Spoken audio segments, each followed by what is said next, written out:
engineering side, I've been in a lot of meetings with business sponsors who say, look, let's say we want to, I'll just make something up. Let's say we want to provide our services internationally.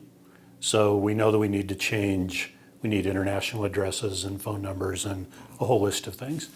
How long will that take? So let's say I'm there and I'm supporting the CIO. And so the CIO's got to make a call, right? This is a meeting and you got to have an answer. There's so many implications, so deer in headlights, like I just put it onto it. What are all the things I need to think about? What if you can just query the system and say, okay, in how many places do we have telephone number? How many places do we have logic that's relying on a particular format of a phone number? How many places do we write a phone number?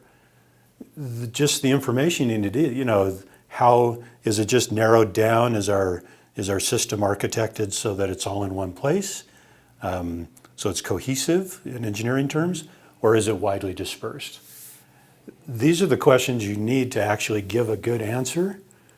And so, here I am supporting the CIO, and the CIO's got to make a statement and a promise, Right.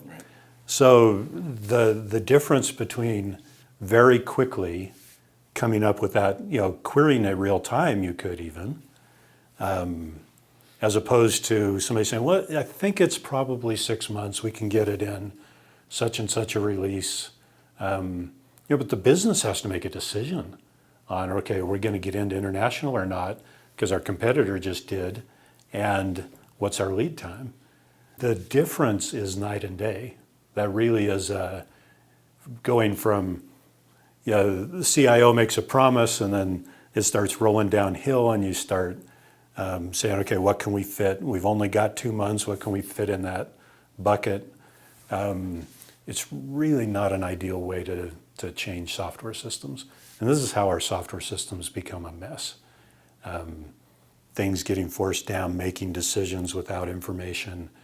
And then, you wonder why you have to replace, the idea that system's old, it's sluggish, it's spaghetti, we're afraid to touch it. Well, it all starts. Yeah. So really what you're really describing is you have a better understanding of scope of a project, right? As far as if you want to get into, you know what you need to do.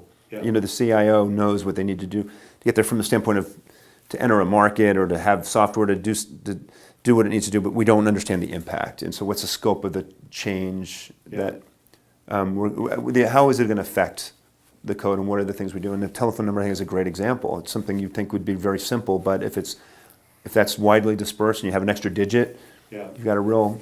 Well, look at Y2K. That's the biggest example I've ever seen. Yeah. Nobody had any idea if they could fix it or what was going to go wrong if they didn't. If we had phase change for Y2K, we would be done. Well, the other thing, but that they hired, there were giant consulting firms formed on just supporting Y2K, right? Because, like Brad was saying, somebody had to trace. Nobody knew what all the fields were that had limitations or didn't have limitations. Because it did it have a year or not? That all, they all ended.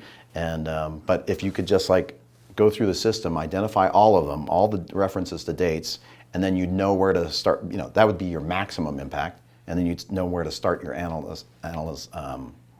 analysis to go and narrow it down and make it smaller. Yeah. And then like you said, impact analysis is the key.